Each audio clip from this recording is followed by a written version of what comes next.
सुप्रभात बच्चों। कैसे हैं आप सब? उम्मीद करती हूँ आप सब अच्छे होंगे। तो बच्चों, आज की कक्षा में हम पढ़ने वाले हैं अध्याय नंबर 18, जिसका शीर्षक है कहानी लेखन। तो आप सबने कहानियां तो बहुत सुनी होंगी बचपन में अपनी दादी से, नानी से। तो उस कहानी को किस प्रकार से लिखा जाता है वो आज हम इस अध्याय में देखेंगे। कहानी सुनने सुनाने में सभी की रुचि होती है। आप अपनी नानी दादी से कहानी सुनाने के लिए हट भी करते होंगे। कहानियां रोचक और मनोरंजक होती हैं, साथ ही ये जीवन के लिए कुछ ना कुछ उपदेश भी देती है। कहानी कितनी रोचक और प्रभावपूर्ण है, यह इस बात पर निर्भर करता है कि आपने घटनाओं का वर्णन कितने रोचक ढंग से किया है। कहानी लिखते समय ध्यान रखना चाहिए कि तुम्हारी भाषा सरल और स्पष्ट हो। तो हमें यहाँ पे बताया गया कि कहानी सबको सुनना अच्छा लगता है, लेकिन कहानी कब मनोरंजक लगती है कि जिस प्रकार से हम उसका वर्णन करते हैं, किस प्रकार से अगर हम रोचक तरीके से उसका वर्णन करेंगे तो कहानी रोचक लगेगी, लेकिन अगर हम उसी को ऐसे साधारण तरीके से बताएंगे तो उतनी कहानी रोचक नहीं लगेगी। तो इसलिए कहानी का मजा तब होता है जब आप उसे रोचक तरीके से बताते हैं। और कहानी को लिखते समय हमें किन बातों का ध्यान रखना चाहिए कि कहानी की जिस भाषा में आप कहानी लिख रहे हो उसकी भाषा सरल और स्पष्ट होनी चाहिए। तो हमें बच्चों यहाँ पे कुछ कहानियों के उदाहरण दिए गए हैं, जिसमें सबसे पहली कहानी है एकता में बल। एक बार एक बूढ़ा किसान बहुत बीमार हो गया। उसके 4 पुत्र थे जो हमेशा आपस में लड़ते रहते थे, इसलिए उसे उनकी बहुत चिंता रहती थी।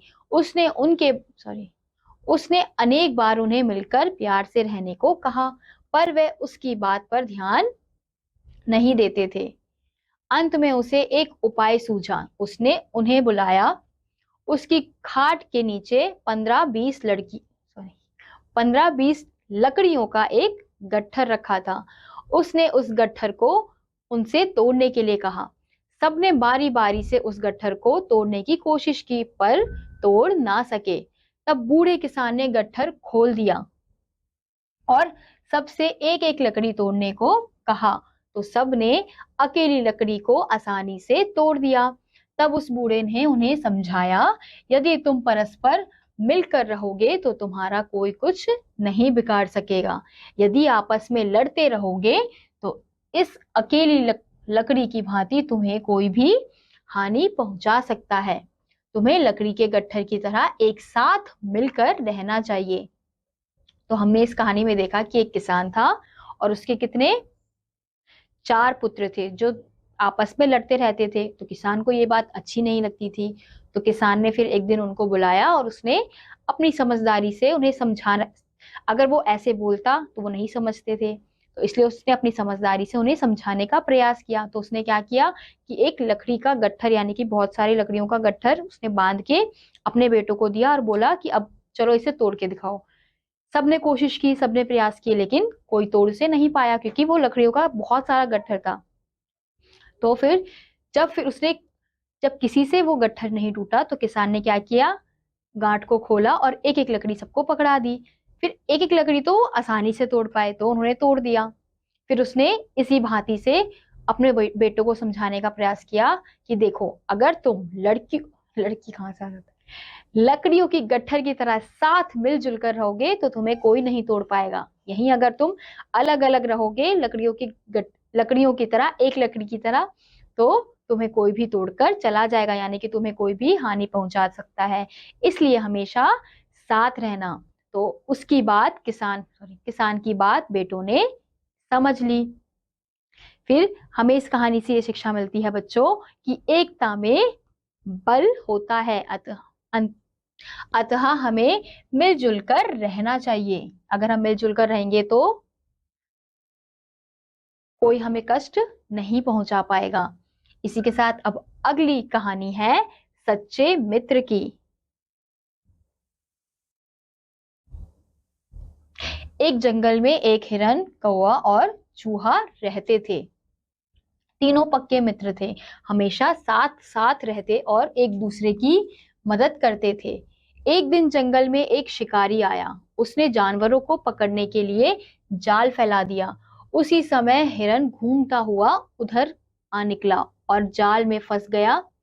हिरन के दोस्त उसके साथ हिरन के दोस्त उसके साथ नहीं थे। उसे उनकी बहुत याद आ रही थी। कुछ ही देर में कौवा उड़ता उड़ता वहां आया। अपने मित्र को जाल में फंसा देखकर वह जोर जोर से काव काव करने लगा। उसकी आवाज सुनकर चूहा समझ गया कि जरूर मेरा दोस्त किसी मुसीबत में है। वह आवाज की तरफ दौड़ा आया। उसने देखा कि हिरन जाल में फंसा छटपटा रहा है। चूहे ने तुरंत अपने पैने दांतों से जाल कुतर डाला। हिरन जाल से छूट गया। तीनों मित्र खुशी खुशी जंगल की ओर चले गए।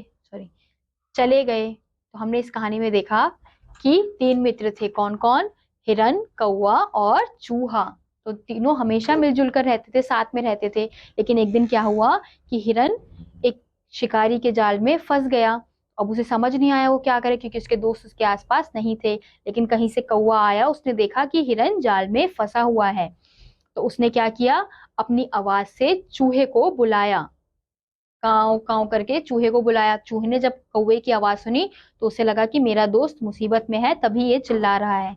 तो वो आवाज जैसे जैसे जहां से आ रही थी उसी आवाज का पीछा करते करते वो पहुंचा और उसने देखा कि हिरन जाल में फंसा हुआ है। फिर चूहे के दांत तो कितने नुकीले पैने होते हैं ना, तो उसने क्या किया, अपने दांतों से उस जाल को काटा और हिरन को वहां से बचा लिया। और फिर तीनों आराम से जंगल में गए। तो इस कहानी से हमें क्या शिक्षा मिलती है कि मुसीबत में फंसे मित्र को हमेशा सहायता करनी चाहिए।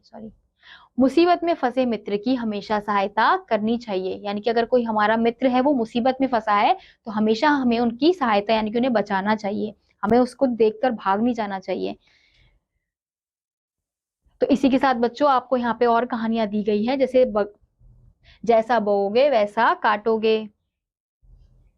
तो इस कहानी को आप स्वयं पढ़ के इसे समझने का प्रयास करेंगे। तो इसी के साथ आज का यह अध्याय यहीं समाप्त होता है।